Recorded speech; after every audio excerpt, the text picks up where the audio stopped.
Jasmine Wright stares at her trembling hands, CEO badge glinting under harsh airport lights. As of this moment, everyone on this crew is terminated, she announces, voice ice cold.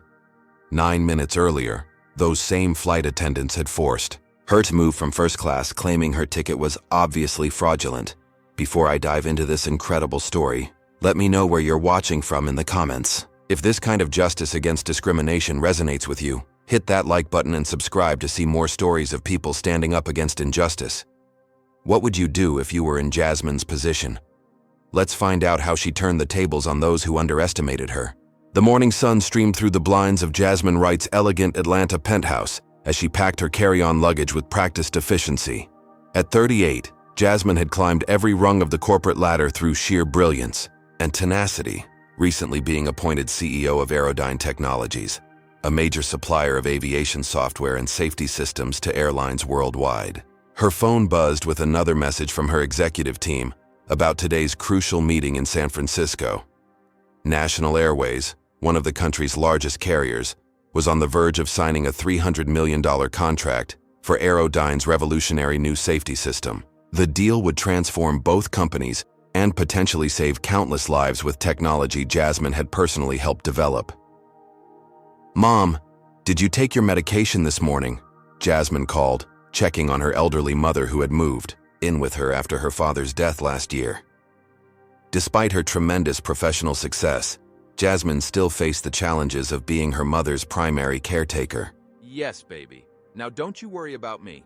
You focus on that big meeting," her mother responded, shuffling into the bedroom with a cup of tea for her daughter.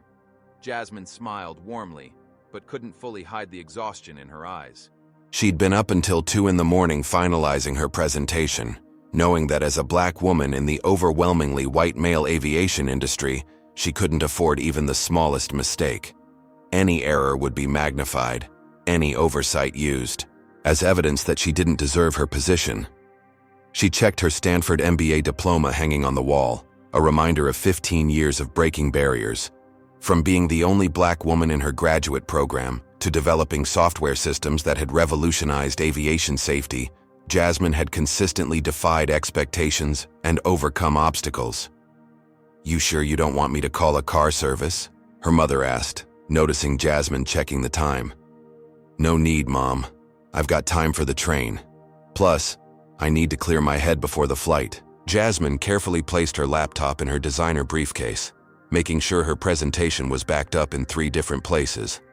Her phone buzzed again with an email from her assistant, confirming her first-class reservation on National Airways Flight 1387 to San Francisco. Jasmine had splurged on the first-class ticket, using points accumulated over countless business trips. The 5-hour flight would give her precious time to review her notes and mentally prepare for the meeting that could define her career. "This deal could change everything," she told her mother, embracing her before heading to the door. "Not just for me or Airline, but for airline safety standards globally. Just remember what your father always said," her mother replied with a knowing smile. "Always be twice as good," Jasmine finished the familiar phrase. It was the mantra her father, a former civil rights attorney, had instilled in her from childhood. In corporate America, as a black woman, she needed to be twice as good to be considered half as worthy. As Jasmine headed toward the elevator, she mentally reviewed her day's schedule. Land in San Francisco by 3, meet with her West Coast team by 4, dinner with potential clients at 7, and final preparation for tomorrow's surprise announcement. No one at National Airways knew she had been appointed CEO just 3 weeks ago after her predecessor's unexpected retirement.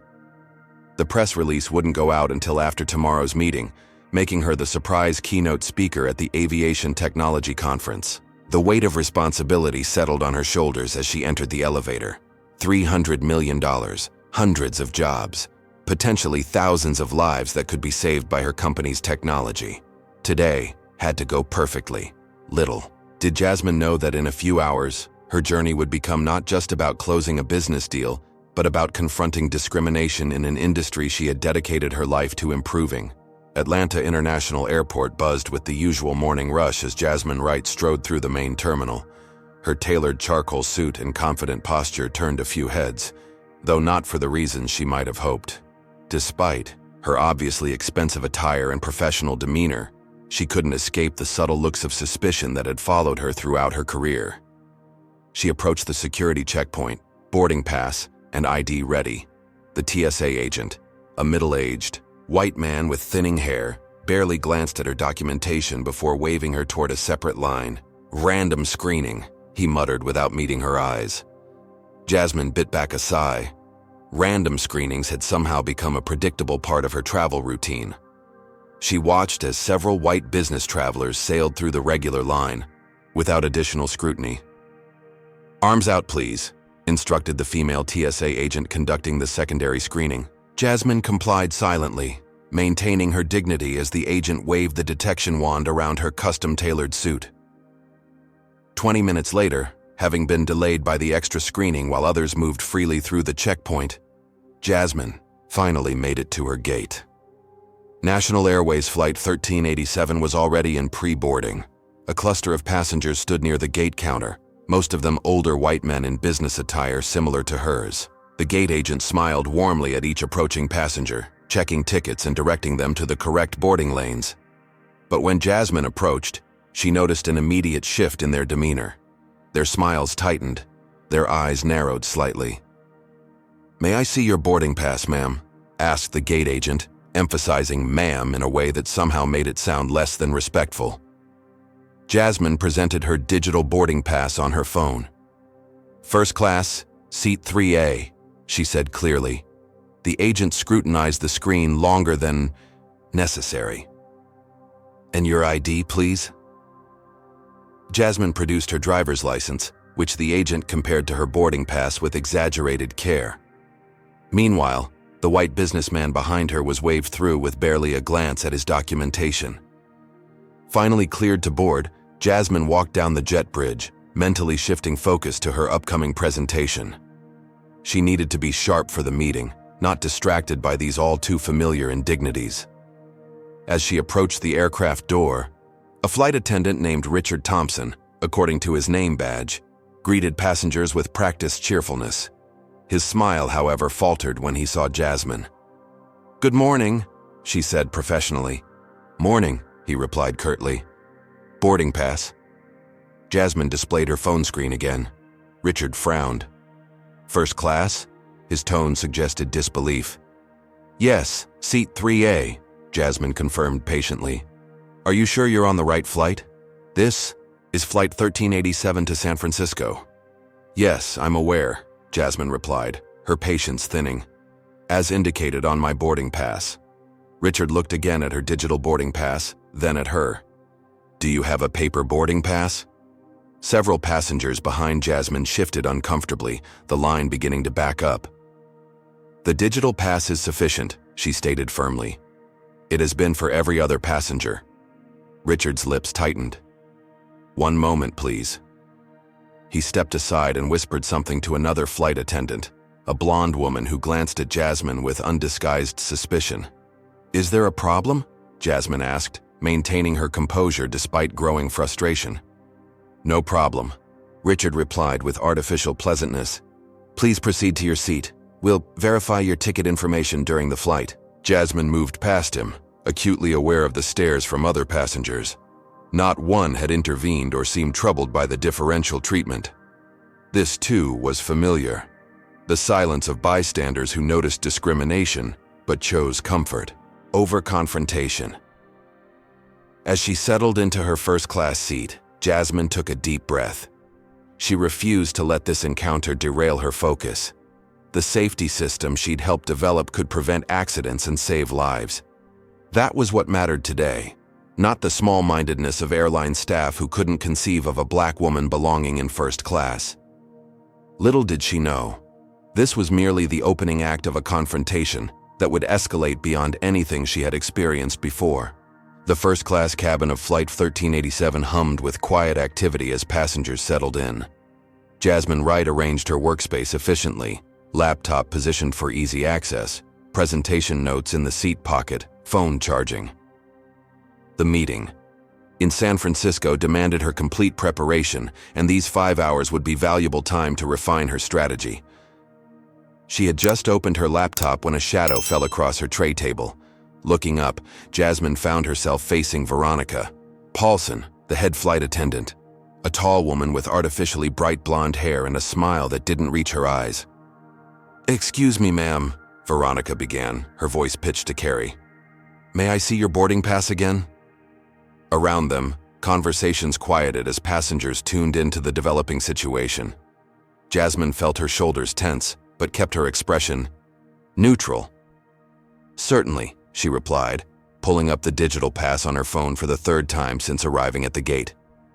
"Seat 3A, first class." Veronica squinted at the screen with exaggerated scrutiny. "This ticket appears unusual." "Unusual? How?" Jasmine asked, conscious of the growing audience. "It just doesn't look right," Veronica replied vaguely. "Where did you purchase this ticket?" "Through my company's corporate travel portal, as I do for all my business travel," Jasmine explained, professionalism intact despite the implied accusation. Veronica exchanged glances with Richard, who hovered nearby. "Do you have any other form of verification? The system is showing some irregularities. Have you ever been publicly questioned about something you had every right to?" Comment number 1 if you've experienced someone doubting your credentials or belongings. Like this video if you believe there's never an excuse for this kind of treatment, and subscribe to see more stories of justice served against discrimination. "What specific irregularities?" Jasmine asked, her voice level but firm. She was acutely aware of the eyes of other first-class passengers, all white, mostly male, watching the interaction with varying degrees of discomfort and curiosity. Not one offered support. "Ma'am, we have reason to believe this ticket may be fraudulent," Veronica stated flatly. The accusation hung in the air. Fraudulent. The word choice was deliberate, loaded with implications that went far beyond a simple ticket verification. "That's an extremely serious allegation," Jasmine replied, her voice dropping to ensure she wouldn't be labeled as the angry black woman stereotype that could instantly diminish her position. "I assure you my ticket is legitimate. I'm a frequent flyer with your airline and have all the necessary documentation." She produced her Airline corporate card and ID, though carefully keeping her CEO status private. Nothing about this interaction suggested these crew members deserved to know her position. Veronica barely glanced at the credentials. "These don't verify the ticket purchase." "Then perhaps you should check your system again," Jasmine suggested. "Or speak with your gate agent who verified my boarding pass minutes ago." By now, the final boarding announcements were being made. Through the cabin windows, Jasmine could see the last passengers hurrying down the jet bridge. "Ma'am, we need you to relocate to economy class while we sort this out," Veronica announced, loud enough for everyone to hear. "Absolutely not," Jasmine replied firmly. "I purchased this seat, it was assigned to me, and I have verification. There's nothing to sort out." The standoff intensified when Richard returned with his phone. "I've contacted the gate. They can't verify this reservation properly." "That's impossible," Jasmine said, pulling out her laptop. "I have the email confirmation and receipt." Before she could open her files, Captain Bradley Wilson emerged from the cockpit, his presence immediately commanding attention. In his 50s with salt and pepper hair and the confident bearing of someone rarely questioned, he surveyed the situation with a frown. "What's the delay here?" he asked Veronica, not addressing Jasmine directly. "Possible fraudulent ticket?" "Sir," Veronica reported. "Passenger refusing to relocate." The captain turned cold eyes to Jasmine. "Ma'am, we need to resolve this quickly. We have a schedule to maintain." "I agree completely," Jasmine replied. "Check my reservation properly, and we can all proceed with our day." "We don't have time for this," the captain dismissed. "Security has been called." Jasmine felt her heart race but kept her expression controlled. "On what grounds? I have a legitimate ticket." "That's yet to be determined," the captain replied. "In the meantime, you need to follow crew instructions or you'll be removed from the flight entirely." As if on cue, 2 airport security officers appeared at the cabin entrance. The situation was escalating dangerously. Jasmine knew the stories of passengers, particularly black passengers, who had been forcibly dragged off flights or even arrested in similar scenarios. Making a split-second decision, She began recording the interaction on her phone. "I'm documenting this discrimination for the record," she stated clearly. "I have verified my ticket multiple times. I am being singled out without cause." "No." "Recording on the aircraft," Veronica snapped, reaching for Jasmine's phone. "Don't touch me or my property," Jasmine warned, her voice steady despite her racing pulse. The security officers approached. One hand on his taser, the younger officer addressed the captain. "What's the situation here?" Jasmine realized she had reached a critical decision point. She could stand her ground and risk physical removal, arrest or worse, effectively ending her chances of making the vital meeting in San Francisco. Or she could strategically retreat, document everything, and find another way to address this injustice.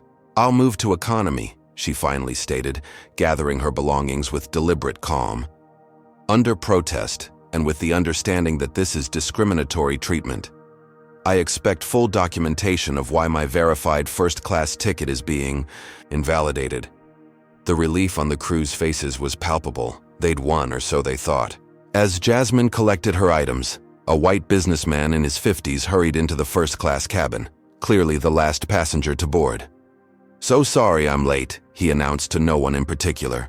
"Traffic was a nightmare." Veronica's demeanor transformed instantly. "Not a problem at all, Mr. Johnson. We're just getting settled. Can I take your coat? Would you like a pre-departure beverage?" The contrast couldn't have been more stark. No verification of his ticket, no suspicion, no questioning, just immediate, deferential service. As Jasmine made her way to economy, dignity intact but humiliation burning in her chest, she heard Veronica telling the late passenger, "We've upgraded you to a better seat in first class, sir. 3A has a bit more legroom." Her seat, given away based on nothing but the color of her skin. What would you do if you were in Jasmine's position? Would you have stood your ground or made a strategic retreat? The real question is, what happens when those who discriminate discover they've made a terrible mistake? The economy cabin felt particularly cramped to Jasmine after the spacious first-class seat that should have been hers. Flight attendants bustled past, deliberately avoiding eye contact as she settled into seat 23B, a middle seat that offered neither comfort nor the workspace she desperately needed. "That was completely uncalled for," said a quiet voice beside her. Jasmine turned to find a young Asian-American man in the window seat, his expression a mixture of sympathy and indignation. He extended his hand. "Anthony Chen. I boarded early and saw the whole thing from here." Jasmine accepted the handshake, surprised by the simple act of solidarity after so many had looked away. "Jasmine Wright. And thank you for saying something. Not many people do." Anthony nodded grimly. "I know. I've been on the receiving end myself, though never quite that blatant." He gestured discreetly toward his open laptop, where Jasmine glimpsed a draft article. "I'm a journalist with Tech Innovations magazine. I cover the aviation and technology sectors." A flicker of caution tempered Jasmine's relief at finding an ally. As CEO of Airline, she maintained a deliberately low public profile. The surprise announcement of her appointment and the major safety system contract were both embargoed until tomorrow's conference. "What brings you to San Francisco?" Anthony asked. "Work," Jasmine replied vaguely. "I'm with Airline Technologies." Anthony's eyes widened slightly with interest. "The aviation systems company? That's a coincidence. I'm heading to the International Aviation Technology Conference to cover their big announcement tomorrow. Word is, they're revealing some revolutionary new safety system." "Is that so?" Jasmine replied non-committally, suppressing a smile at the irony. Little did he know he was sitting next to the very person who would be making that announcement. The seatbelt sign illuminated with a soft chime, and the flight began its taxi toward the runway.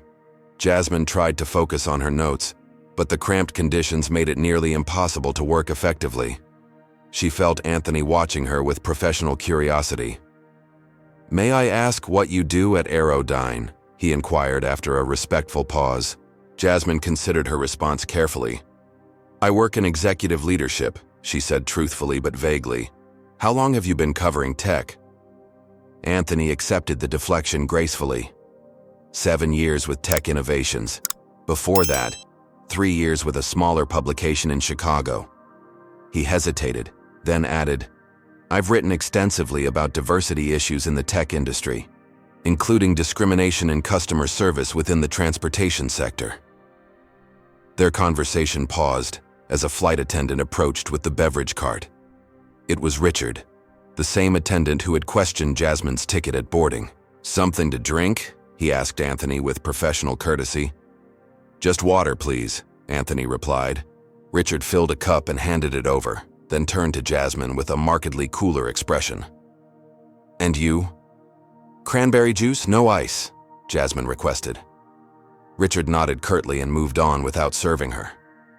"Did he just," Anthony began, incredulously, "pretend I don't exist?" "Yes," Jasmine confirmed. "Watch what happens next." Sure enough, the beverage cart completed its journey down the aisle, and Richard returned to the galley without bringing Jasmine's drink. When she pressed the call button, it remained unanswered for 15 minutes before Veronica appeared. "Is there a problem?" the head flight attendant asked with thinly veiled impatience. "I ordered cranberry juice that never arrived," Jasmine stated simply. "We must have run out," Veronica replied without checking. "We'll be serving a snack later." She reached up and turned off the call button before walking away. Anthony shook his head in disbelief. "This is egregious. I've never seen such blatant—" "I have," Jasmine interrupted quietly. "Many times. Usually more subtle, but not always."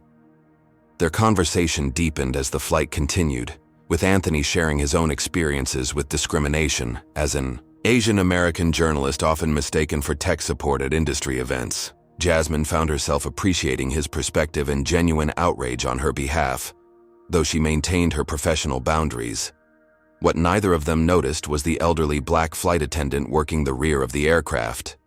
Dorothy Williams had been with National Airways for 35 years and had witnessed the interaction at boarding through the curtain separating the cabins. Now, as she passed by with coffee refills, she slowed near Jasmine's row. "Cream or sugar?" she asked, making brief but meaningful eye contact with Jasmine. "Just black, thank you," Jasmine replied.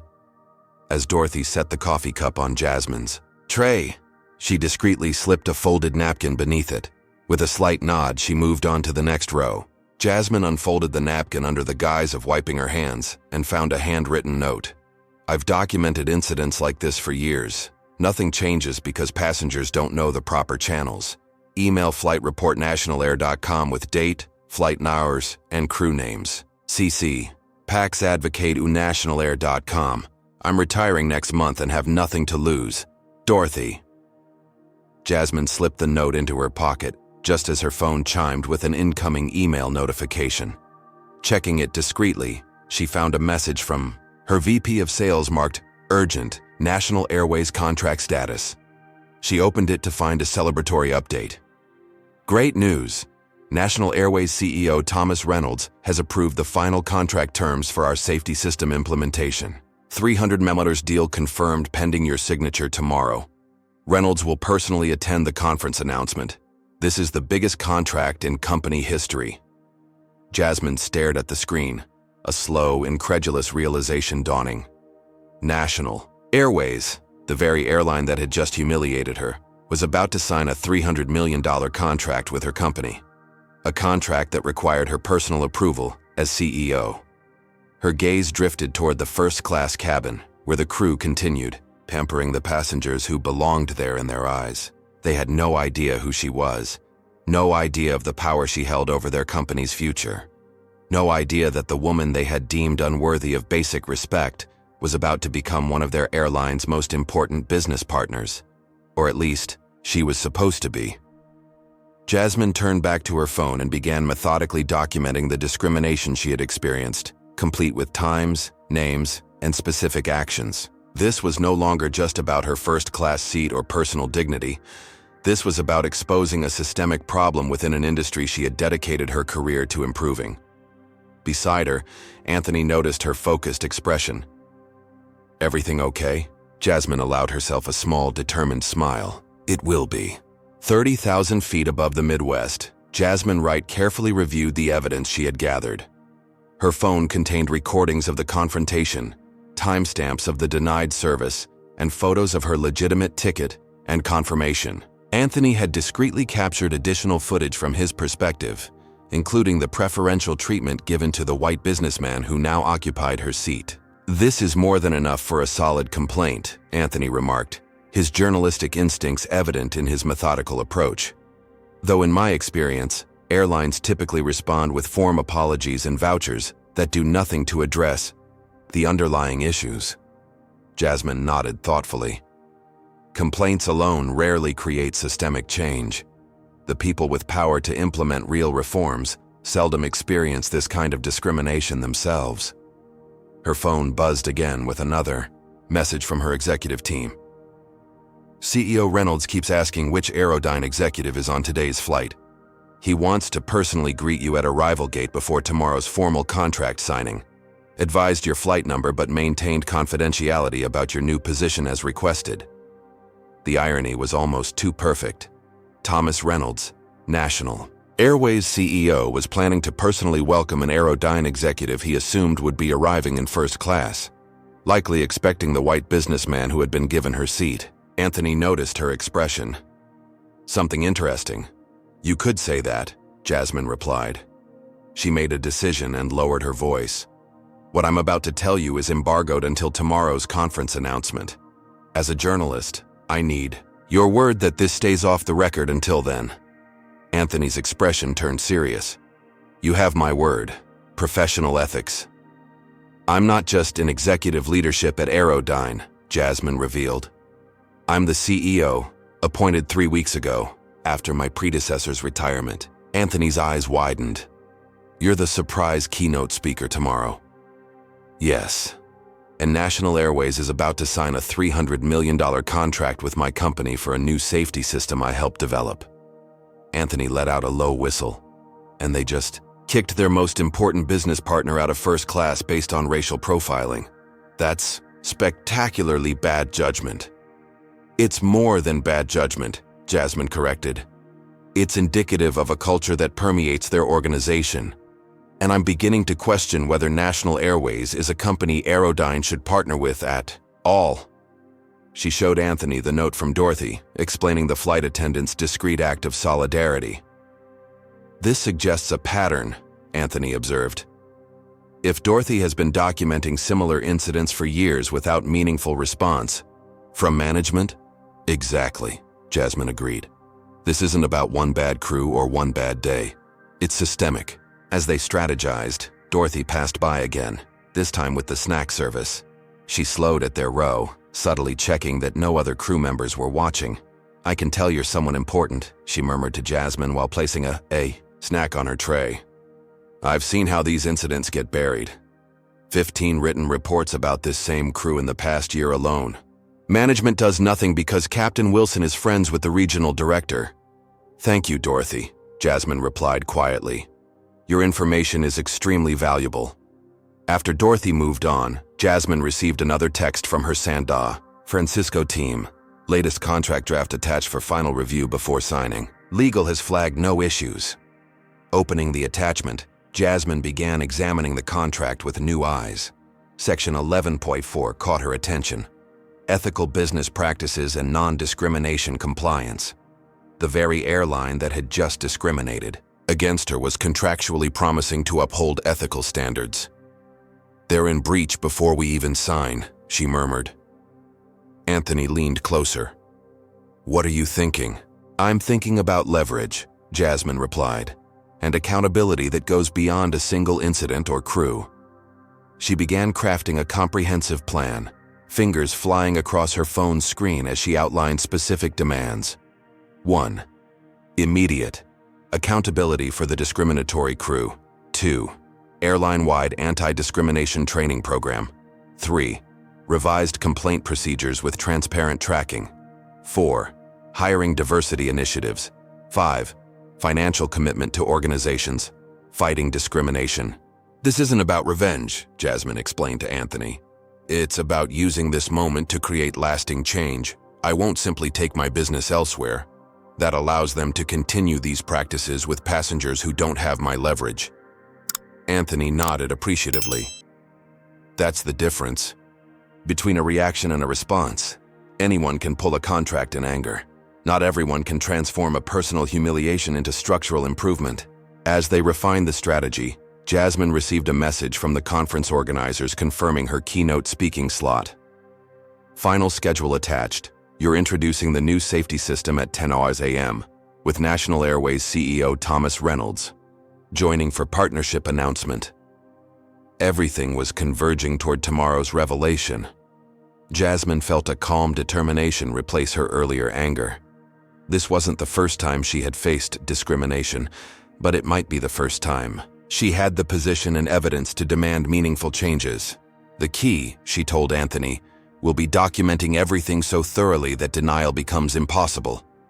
When I reveal my identity, there will be attempts to minimize what happened or claim misunderstanding. Anthony's journalistic instincts kicked in. We should gather statements from other passengers who witnessed the incident. I can help approach them discreetly. Over the next hour, they worked methodically. Anthony collected brief testimonials from nearby passengers who had witnessed both Jasmine's removal from first class and the subsequent service disparities. Meanwhile, Jasmine prepared a detailed timeline of events, annotated with evidence and witness corroboration. Dorothy managed to pass by once more, this time slipping Jasmine a folded cocktail napkin containing the names of 2 passenger advocacy groups within National Airways that had been pushing for better discrimination reporting tools. Whatever you're planning, the veteran flight attendant whispered. Make it count. Some of us have been fighting this battle for decades. Jasmine checked the time. They were approximately 2 hours from landing in San Francisco. Soon, Thomas Reynolds would be waiting at the gate to greet the Airline executive he believed would help secure his company's technological future. Little did he know that executive was sitting in economy class, methodically building a case that could either transform his airline or cost it a $300 million contract and irreparable public relations damage. The question isn't whether I have enough leverage, Jasmine told Anthony as they finalized their preparation. The question is whether National Airways has the integrity to embrace real change when confronted with their failures. 2 hours into the flight, the fasten seatbelt sign illuminated with an urgent chime. Captain Wilson's voice crackled over the intercom, his previously authoritative tone now tense. Ladies and gentlemen, we're experiencing some moderate turbulence. Please return to your seats immediately and secure any loose items. The aircraft lurched suddenly, eliciting gasps throughout the cabin. Drinks spilled as the plane dropped several hundred feet in seconds. Oxygen masks deployed in the first few rows where the turbulence hit hardest. Jasmine gripped her armrests, her years of flying experience telling her this was more than routine rough air. Anthony looked considerably more alarmed, his knuckles white as he clutched his seat. Is this normal? He asked through clenched teeth as the plane shuddered violently. Not entirely, Jasmine replied, her focus shifting to the flight attendants. Their expressions confirmed her suspicion. This was concerning them too. Have you ever been in a situation where someone who dismissed you suddenly needed your help? Comment number 1 if you believe in karma, or number 2 if you've experienced a dramatic role reversal like what's about to happen. Like this video, if you think people should be judged by their character and abilities, not appearances. And subscribe to see more stories of justice and redemption. The turbulence intensified. Through the gap in the curtain separating economy from first class, Jasmine could see panic spreading among the passengers who had been deemed more deserving of comfort and service. The businessman occupying her rightful seat was repeatedly pressing his call button, his face ashen. Richard and Veronica rushed through the cabin, their earlier composure replaced by barely concealed anxiety.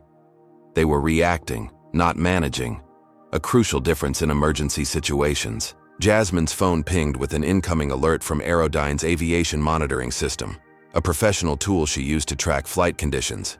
The message confirmed what her instincts had already suggested. They were flying through a severe weather system that the aircraft's outdated weather radar had failed to properly identify. Ironically, this was exactly the kind of situation her company's new safety system was designed to prevent. The plane dropped again, this time violently enough to send unsecured items flying through the cabin. A child began crying, An elderly woman nearby started hyperventilating. "Breathe slowly," Jasmine instructed the woman leaning across the aisle. "In through your nose, out through your mouth. We're going to be fine." Her calm, authoritative tone drew attention from surrounding passengers.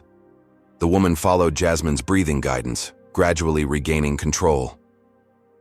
"Are you a doctor?" someone asked. "No," Jasmine replied, "but I know a lot about aircraft systems and flight safety. This turbulence is severe but well within the plane's design tolerances." More passengers turned toward her as she continued explaining in clear, reassuring terms how modern aircraft are built to withstand far worse conditions than they were experiencing. Her knowledge was evident, her manner calming. Dorothy appeared, struggling to maintain her balance as she moved through the rocking cabin. "The captain's requested all hands in first class," she told another flight attendant. "We've got a medical situation." Jasmine overheard this exchange. "What kind of medical situation?" "Panic attack escalating to chest pains," Dorothy replied. Quietly, "The gentleman in 3A, they're discussing an emergency landing. Seat 3A." Her seat, now occupied by the white businessman who had been given preferential treatment. "That's unnecessary," Jasmine stated. "Unless it's a genuine cardiac event, an emergency landing creates additional risks." Dorothy hesitated, clearly recognizing Jasmine's expertise but uncertain about protocol. The plane lurched again. The overhead bins popped open, and several bags tumbled out.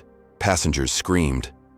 In this moment of chaos, the aircraft's internal monitoring system began emitting a warning tone that Jasmine immediately recognized.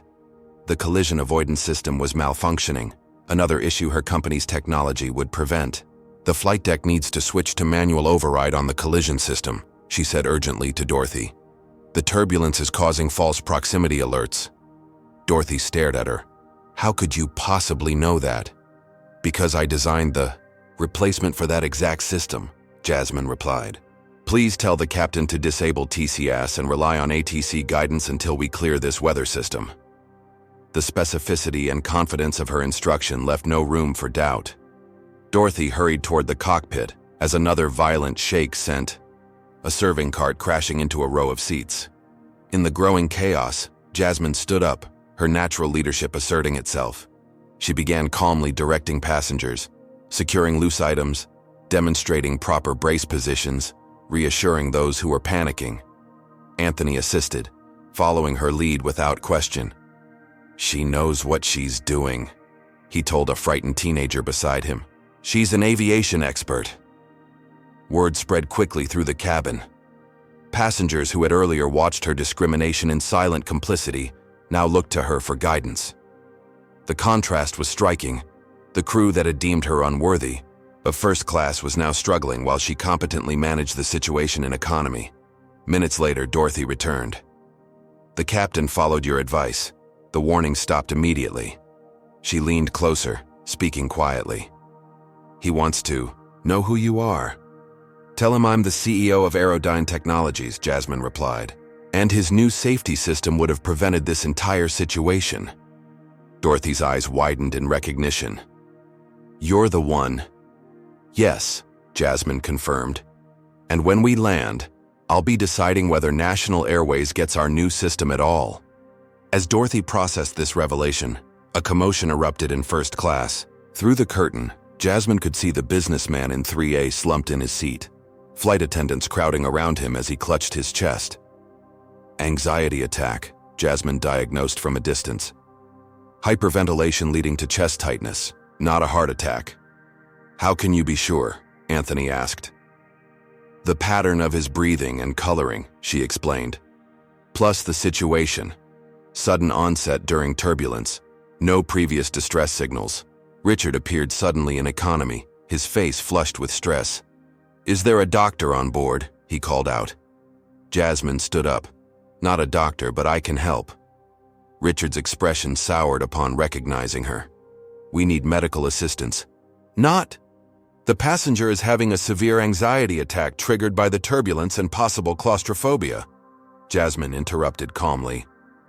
"He needs controlled breathing guidance and possibly a mild sedative from the first aid kit, not an emergency landing that would create more anxiety." The confidence and precision of her assessment left Richard momentarily speechless. Other passengers were watching the interaction intently, the power dynamic visibly shifting.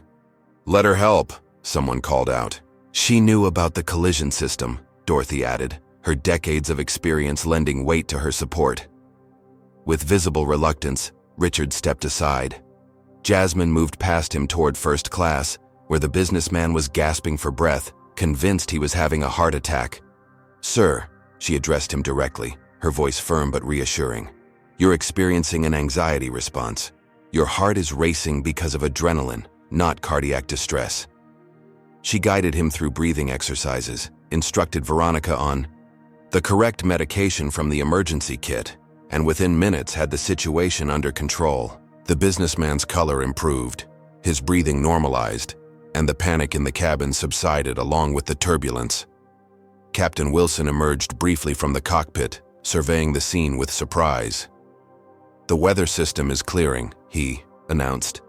"We'll be resuming normal service shortly." His eyes lingered on Jasmine with evident confusion about her role and expertise. As she returned to her economy seat, Jasmine was aware of the transformed atmosphere in the cabin. Passengers who had ignored her mistreatment now smiled gratefully. Flight attendants who had dismissed her now avoided eye contact, awareness of their error beginning to dawn. Anthony leaned over. "That was impressive."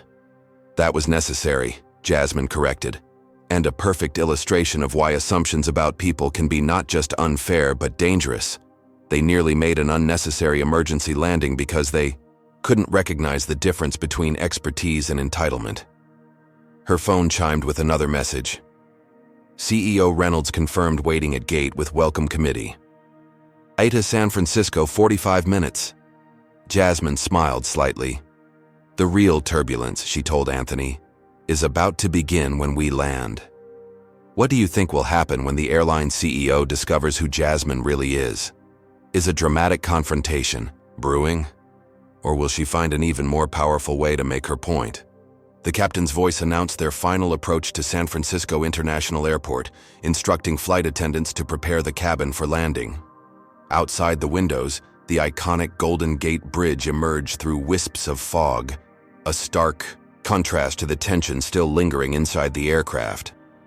Jasmine Wright sat perfectly composed in her economy seat, reviewing her documentation one final time. The evidence was comprehensive.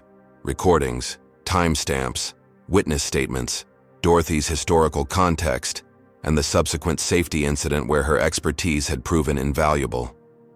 "You sure you want to do this publicly?" Anthony asked quietly.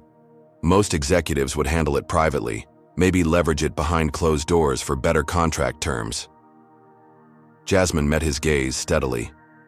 "That's exactly why discrimination persists. Private resolutions protect institutions from accountability, while leaving systems unchanged. The passengers on this flight witnessed what happened. They should also witness the consequences." Her phone chimed with one final message before the device needed to be switched to airplane mode for landing. Reynolds brought PR team and photographers to gate. Expects historic handshake with Airline executive upon arrival. Jasmine allowed herself a small smile. He'll get his historic moment, just not the one he anticipated. The aircraft touched down with a slight bump, taxiing toward the terminal, where Thomas Reynolds, National Airways CEO, waited to greet the Airline executive he believed would deliver a $300 million contract the following day. As passengers prepared to deplane, Richard appeared in economy class, his demeanor noticeably less confident than earlier. "Ms. Wright," he began awkwardly, "the captain would like to thank you for your assistance during the turbulence. If you'd, like to deplane first." "No, thank you," Jasmine replied evenly. "I'll exit in my assigned sequence, row 23. Richard's discomfort was palpable. "Of course. Again, we appreciate your, expertise." After he retreated, Anthony raised an eyebrow. Not even tempted by the offer to jump the line? "This isn't about convenience," Jasmine replied. "It's about consistent standards and equal treatment." She checked her watch. Besides, timing matters for what comes next. As the aircraft doors opened and first-class passengers began deplaning, Jasmine remained seated. watching through the cabin windows as a small welcoming committee assembled at the gate. A tall man in an expensive suit, Thomas Reynolds, she presumed, straightened his tie and plastered on a camera-ready smile. "That's Reynolds," Anthony confirmed, following her gaze. "I interviewed him last year. Typical CEO. Charming when it serves him. Ruthless otherwise." Slowly, methodically, the plane emptied. The businessman from seat 3A, recovered from his panic attack but still pale, was among the first to exit, receiving solicitous attention from Veronica and Richard. Jasmine noted how they carefully escorted him past the waiting CEO, both flight attendants realizing their error, but powerless to correct it now. Reynolds' confusion was visible even from a distance as he scanned each deplaning passenger, searching for someone who matched his expectation of an Airline executive.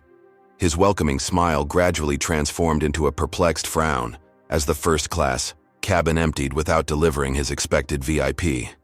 "Now?" Anthony asked as their row was finally called to exit. "Not yet," Jasmine replied. "Patience is strategic." They gathered their belongings and joined the deplaning queue, moving slowly toward the exit. Ahead, through the aircraft door, Jasmine could see Reynolds consulting his phone with growing concern, likely receiving messages that the Airline executive was indeed confirmed on this flight. Captain Wilson and the flight crew had assembled near the exit for their customary farewell. Their earlier confidence had evaporated, replaced by uncertain glances as Jasmine approached. "Ms. Wright," the captain began in a low voice. "I understand there was some confusion during boarding." "Not confusion," Jasmine corrected calmly. "Discrimination, documented extensively." The captain paled slightly, but maintained his professional facade. "Perhaps we could discuss this privately. I'm sure we can reach an accommodation." "I'm not interested in an accommodation," Jasmine replied. "I'm interested in accountability." She stepped past him into the jet bridge, Anthony following close behind. Through the terminal windows, she could see Reynolds checking his watch, his PR team looking increasingly uncomfortable as the expected photo opportunity failed to materialize. Dorothy appeared suddenly beside Jasmine in the jet bridge, having slipped away from the crew lineup. "Whatever you're about to do," the veteran flight attendant said quietly, "know that some of us have been waiting decades for someone with enough power to make real change happen." Jasmine nodded respectfully. "I won't waste the opportunity." As they emerged into the terminal, Jasmine paused, allowing the remaining passengers to move ahead. Reynolds stood about 20 feet away, now on his phone, likely calling for updates on the missing Airline executive. "Ready?" she asked Anthony. "To witness corporate history in the making?" "Absolutely," he replied. "I'll stay back but close, enough to document everything." Jasmine straightened her suit jacket and approached Reynolds directly, her steps measured and confident. The National Airways CEO was so absorbed in his phone conversation that he didn't notice her until she stood directly before him. "Mr. Reynolds," she said clearly, "I believe you're waiting for me." Reynolds looked up, confusion evident. "I'm sorry, Miss Wright. Jasmine Wright, CEO of Airline Technologies." The color drained from his face as the implications registered. Instantly, behind him his PR team exchanged alarmed glances. "Dr. Wright," he recovered quickly, extending his hand. "There must have been some confusion. We were expecting you in first class." "I had a first-class ticket," Jasmine replied, not accepting his handshake. "Your crew decided I didn't belong there." She gestured toward the gate where Captain Wilson, Veronica, and Richard now stood frozen, horrified recognition dawning on their faces as they realized who they had discriminated against. "There must be some mistake," Reynolds began, his corporate crisis management instincts kicking in. "No mistake," Jasmine stated firmly. "Your crew accused me of fraud, forcibly relocated me to economy, and gave my seat to a white man who arrived after me. They then provided deliberately substandard service, ignored safety protocols, and created a situation that nearly required an emergency landing." Reynolds' PR director stepped forward, professional smile firmly in place. "Perhaps we could discuss this privately. I'm sure we can." "We will discuss it," Jasmine interrupted, "but not privately. discrimination thrives in silence. She turned to face the assembled crew members, who had now been joined by the terminal supervisor and several other airline officials alerted to the unfolding situation. "I require an immediate meeting with you, Mr. Reynolds, and the entire flight crew," Jasmine stated, her voice carrying clearly. "We have a $300 million contract scheduled for signing tomorrow that now hangs in the balance." The effect of her words was electric. Reynolds's expression transformed from diplomatic concern to genuine alarm. The crew members visibly recoiled, the magnitude of their actions becoming devastatingly clear. "Of course," Reynolds agreed quickly. "We can use the executive lounge. It's completely private." "The conference room adjacent to your gate will suffice," Jasmine countered. "My team is already there, and we have considerable evidence to review." She checked her watch deliberately. "You have exactly 9 minutes to assemble everyone involved. After that, I'll be calling my board to recommend we pursue partnership with your competitor instead." As Reynolds hurried to comply, mobilizing his staff with urgent gestures, Jasmine turned to find Dorothy watching the scene with quiet satisfaction. 35 years, the flight attendant said softly. "I've filed reports for 35 years. "Your reports won't be ignored this time," Jasmine promised. "Would you be willing to join our meeting? Your historical perspective would be valuable." Dorothy straightened her uniform with dignity. "I wouldn't miss it." Anthony approached as the airline staff scattered to prepare for the impromptu meeting. "That was masterful," he observed. "Not angry, not emotional, just pure, undeniable. Power."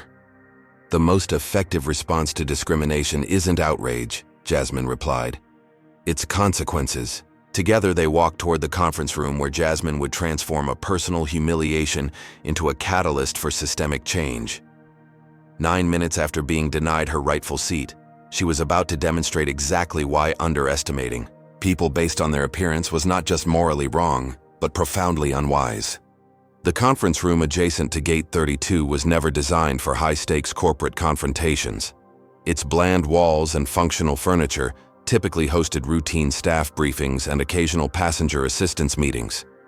Today, however, it became the venue for one of the most consequential discussions in National Airways corporate history. Thomas Reynolds sat at the head of the table, his earlier confidence replaced by tense vigilance. To his right clustered the flight crew, Captain Wilson, Veronica, and Richard, all maintaining professional postures that couldn't quite mask their unease. Several senior airline officials had been hastily summoned, including the Vice President of Customer Experience and the airline's Chief Diversity Officer, a position that apparently existed on the organizational chart, if not in actual practice. Jasmine Wright took the opposite end of the table, projecting calm authority. Anthony had positioned himself unobtrusively in the corner, notebook open, but respecting the sensitive nature of the discussion. Dorothy sat to Jasmine's left, her presence a visual reminder of the historical context behind today's incident. "Thank you for assembling so quickly," Jasmine began, her tone businesslike. "Let's establish the facts before discussing implications." She placed her phone on the table and activated a recording app. "I'm documenting this conversation for accuracy. Does anyone object?" Reynolds glanced at his legal counsel, who gave a slight nod. "No objection," the CEO confirmed. "Excellent. Now let's review what occurred on Flight 1387 today." With methodical precision, Jasmine laid out the timeline of events: her arrival at the airport, the random security screening, the repeated questioning of her first-class ticket, the accusations of fraud, the forced relocation to economy, and the subsequent service disparities. As she spoke, she displayed evidence on her tablet: screenshots of her legitimate ticket purchase, photos of her boarding pass, video clips of the confrontations, and testimonials from passengers Anthony had collected. The flight crew shifted, uncomfortably as their actions were recounted in clinical detail. Captain Wilson attempted to interject with justifications about standard procedures and security protocols, but Jasmine calmly redirected to the evidence at hand. If these were indeed standard procedures, she countered, they would have been applied consistently to all passengers. Yet the white businessman who arrived after me was not subjected to the same scrutiny. His ticket wasn't verified multiple times. He wasn't accused of fraud. He was welcomed warmly and given preferential treatment. She turned to Dorothy. In your 35 years with National Airways, have you observed similar patterns of selective enforcement? Dorothy straightened in her chair. Yes, ma'am. I've documented over 200 incidents where passengers of color received differential treatment. I've filed formal reports on 43 incidents specifically involving this flight crew. To my knowledge, no substantive action was ever taken. Reynolds' face tightened. This is the first I'm hearing of these reports, which speaks to a systemic failure in your reporting structure, Jasmine noted. The data existed but never reached decision makers, or was deliberately kept from them. She displayed a slide showing National Airways' current complaint process. A labyrinthine system that effectively buried discrimination reports under layers of bureaucracy. Now, let's discuss the safety implications, Jasmine continued, shifting to the turbulence incident. When the aircraft encountered difficulty, your crew was unprepared and nearly initiated an unnecessary emergency landing based on misdiagnosis of a passenger's condition. Captain Wilson bristled. With all due respect, Ms. Wright, aviation safety decisions are my purview as pilot in command. And yet, Jasmine replied evenly, it was my expertise, the expertise you dismissed during boarding, that correctly identified both the passenger's condition and the malfunction in your collision avoidance system. Had you diverted unnecessarily, you would have created additional risks while delaying hundreds of passengers. She let that reality settle before continuing. This illustrates precisely why prejudgment based on appearance is not just ethically wrong, but operationally dangerous. You assumed I didn't belong in first class based solely on my appearance, then discovered too late that I possessed critical knowledge your team needed. Veronica, the head flight attendant, finally spoke up.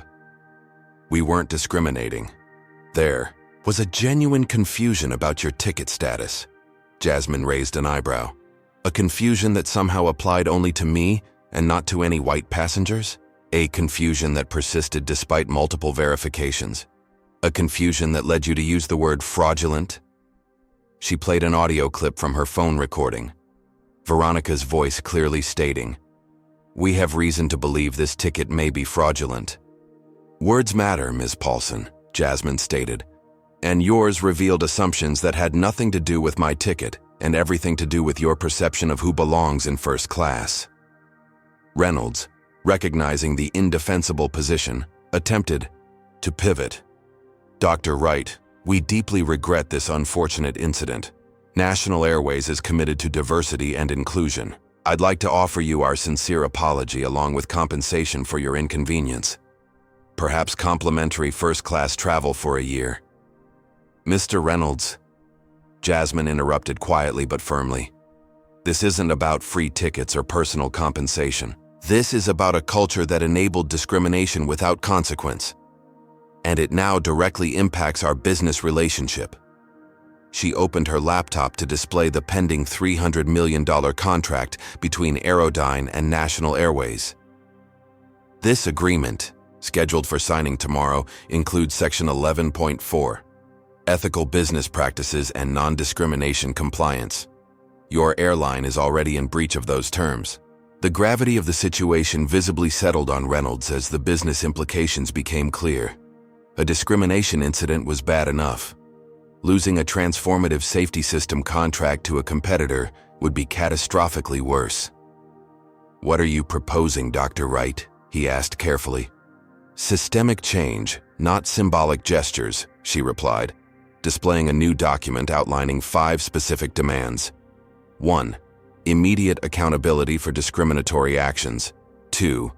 Implementation of comprehensive anti-discrimination training. 3. Overhaul of complaint procedures with transparent tracking. Establishment of hiring diversity initiatives with measurable goals. 5. Financial commitment to organizations combating racism. These aren't suggestions, Jasmine clarified. They're conditions for our continued business relationship. Reynolds conferred briefly with his team before responding. These appear to be reasonable requirements, though implementation timelines would need discussion. However, regarding the first point, immediate accountability, what specifically are you expecting? Jasmine's gaze moved deliberately to Captain Wilson, Richard, and Veronica. The crew members who perpetrated the discrimination should not remain in customer-facing roles. Their actions demonstrated fundamental unfitness for positions requiring fair treatment of diverse passengers. Captain Wilson surged to his feet. "This is outrageous. I've been with this airline for 20 years. You can't seriously expect—" "I expect accountability," Jasmine interrupted calmly. "Your actions were documented, witnessed, and indefensible. You violated company policy, federal transportation regulations, and basic human decency." The Vice President of Customer Experience spoke for the first time. "Termination seems extreme for a first offense." "First documented offense," Dorothy corrected quietly. "I filed reports about Captain Wilson 8 times in the past 3 years. Alone." An uncomfortable silence filled the room as this information registered. Reynolds, weighing business realities against personnel loyalties, came to a decision. "Suspension pending investigation is our standard protocol. We'll begin that process immediately." "That's inadequate," Jasmine replied. "Investigation is appropriate when facts are in dispute. Here they aren't. The discrimination occurred, was documented from multiple angles, and was witnessed by a plane full of passengers. Delayed accountability is no accountability at all." She closed her laptop deliberately. "I'll be clear. Airline will not partner with an organization that responds to proven discrimination with procedural delays. If you choose that path, I'll be announcing tomorrow that we've selected your competitor for our safety system implementation." The stakes couldn't have been clearer. Reynolds glanced at his leadership team, then at the flight crew who had created this crisis through their actions. His decision, when it came, was a testament to business pragmatism, if not moral courage.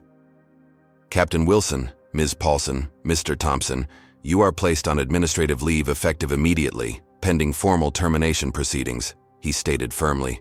"Your actions today have cost this airline immeasurably in both ethical standing and business opportunity." The crew members began protests that Reynolds silenced with a raised hand. "Security will escort you to retrieve your belongings.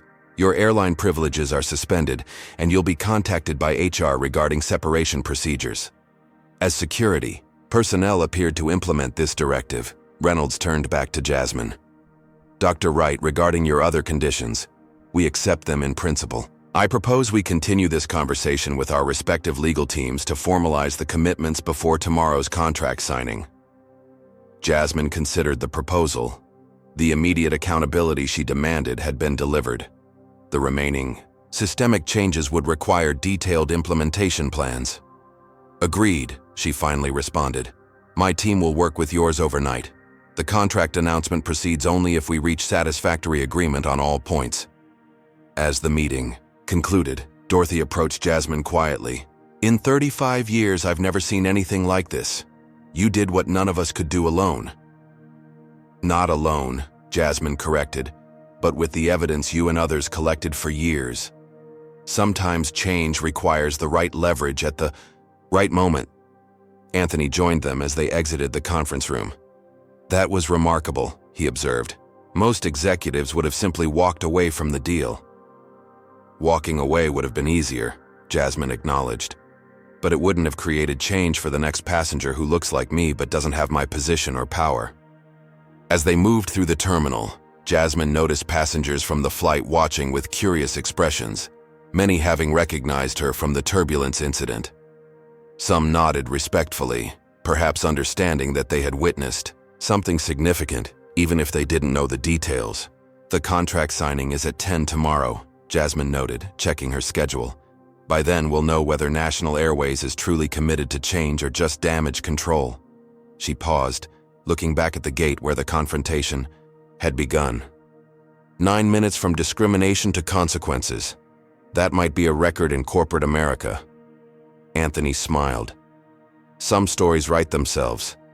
This one deserves to be told." "It will be," Jasmine promised. "But first, let's make sure it ends with actual change, not just headlines." 3 months after the fateful flight, Jasmine Wright stood at the podium of the International Aviation Conference, surveying an audience filled with industry executives, engineers, and journalists. Among them sat Thomas Reynolds, CEO of National Airways, his expression a complex mixture of respect and residual discomfort. "Safety in aviation isn't just about mechanical systems and software," Jasmine began, her voice commanding the vast auditorium.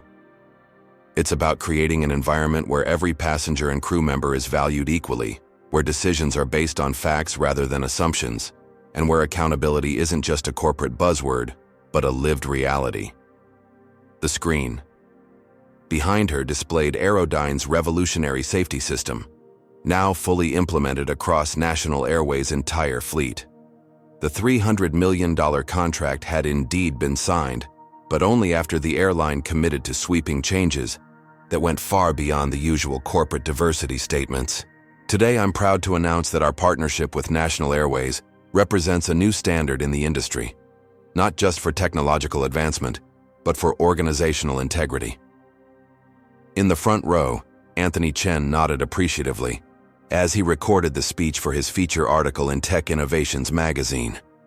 His initial coverage of the discrimination incident and subsequent corporate transformation had already won journalism awards and sparked industry-wide conversations. "3 months ago, I experienced firsthand how assumptions and biases can compromise safety and dignity in air travel," Jasmine continued, not shying away from the personal element of the story. "Today, I can report that National Airways has not only acknowledged those failures, but implemented concrete changes that other airlines would do well to emulate." She gestured toward Reynolds, who stood to join her at the podium. The choreographed moment symbolized a transformed relationship. Not one of perfect harmony, but of productive tension anchored in mutual accountability. "When Dr. Wright first presented her requirements for our continued partnership, I saw them as demands," Reynolds admitted to the audience. "Today, I recognize them as the foundation for making National Airways a better, safer, and more equitable company." He outlined the changes implemented over the past 90 days. A comprehensive anti-discrimination training program had been developed and deployed across all staff levels, with measurable results tracked quarterly. The labyrinthine complaint system had been replaced with a transparent process featuring independent review and clear escalation paths. Hiring practices had been overhauled, resulting in the most diverse incoming class of pilots and senior staff in the airline's history. Most significantly, National Airways had established a $5 million fund supporting organizations combating racism in transportation and public accommodations. "We still have work to do," Reynolds acknowledged, "but we're committed to the journey." As he returned to his seat, Jasmine reclaimed the podium. "Accountability isn't punishment," she noted. "It's the prerequisite for growth and improvement. The crew members who discriminated against me lost their positions, but the company itself gained a path forward." In the audience, Dorothy Williams smiled quietly. After 35 years as a flight attendant, she now headed National Airways' newly created Passenger Advocacy Department, ensuring discrimination complaints received proper attention and response. "The technology we're showcasing today will save lives by preventing accidents," Jasmine continued, returning to the safety system that had initially brought Airline and National Airways together. "But equally important are the human systems that determine how we treat one another, how we respond to mistakes, and how we create cultures of inclusion rather than exclusion." She detailed how the incident had become a case study throughout the industry. Other airlines had begun reviewing their own practices, recognizing that beyond the moral imperative, discrimination carried significant business and safety risks. "The fired crew members from Flight 1387 recently appealed their termination," Jasmine revealed. "That appeal was denied after review by an independent ethics board. Their case now serves as a training example across the industry, a clear message that discriminatory actions have consequences regardless of seniority or position." As the presentation concluded, Jasmine opened the floor for questions. A young, Black woman studying aerospace engineering asked what advice Jasmine would give to those facing similar discrimination without her level of corporate power. "Document everything," Jasmine replied without hesitation. "Build networks of allies. Use established reporting channels, but don't rely solely on them. And perhaps most importantly, recognize that your presence in spaces where others think you don't belong isn't just about your individual journey. It's about creating pathways for those who will follow. After the conference concluded, Jasmine found herself in National Airways' Premium Lounge, preparing for her flight back to Atlanta. The irony wasn't lost on her. Returning on the same airline that had discriminated against her, but now as a recognized VIP partner. As she settled into a comfortable chair, Anthony joined her for a brief follow-up interview. "Your story has resonated far beyond the aviation industry," he noted. "People see it as a template for turning discrimination into actual systemic change." Jasmine nodded thoughtfully. The key was refusing both easy options, either walking away entirely or accepting token apologies. Real change requires leverage, evidence, and specific demands. "And what about personal vindication?" Anthony asked. "Was that part of your motivation?" "Of course it was," Jasmine acknowledged honestly. "I'm human. Being humiliated publicly affected me deeply. But personal vindication alone would have been temporary satisfaction without lasting impact. I wanted something more durable." Their conversation was interrupted by the announcement of her flight. As Jasmine gathered her belongings, a National Airways representative approached with deferential respect. "Dr. Wright, your flight is ready for boarding whenever you're prepared. The new crew has been briefed on the safety system implementation. They're quite excited to meet you." Jasmine thanked him and made her way to the gate, Anthony walking alongside. "Will you write about the follow-up?" she asked him. "Absolutely," he confirmed. "People need to see that real change isn't just about the dramatic moment of confrontation, but the steady work that follows." At the gate, Jasmine paused before boarding. 9 minutes, she reflected. That's how long it took to go from discrimination to firing the crew. But 3 months of detailed work is what turned an incident into institutional change. She boarded the aircraft, this time receiving the respectful welcome her position warranted. But more importantly, the same welcome now extended to all passengers regardless of appearance. As she settled into her first-class seat, Jasmine noted the subtle differences from her previous flight. The crew was noticeably more diverse. The safety briefing included information about the new Airline system. Most significantly, the atmosphere conveyed professionalism rather than gatekeeping. When the aircraft lifted off toward Atlanta, Jasmine allowed herself a moment of quiet satisfaction. The journey that had begun with humiliation had transformed into something far more significant than personal vindication. It had become a template for accountability that would benefit countless passengers who would never know her name or story. Sometimes, she reflected, the most powerful response to discrimination wasn't just surviving it or even succeeding despite it. The truly transformative response was using one's position to ensure the system itself changed for those who would follow. This story reminds us that true power lies not in positions or titles, but in how we use them when faced with injustice. Jasmine could have simply leveraged her CEO status for personal vindication or walked away entirely. Instead, she recognized a larger opportunity to transform a broken system. Discrimination thrives when those with influence stay silent or seek only personal resolution.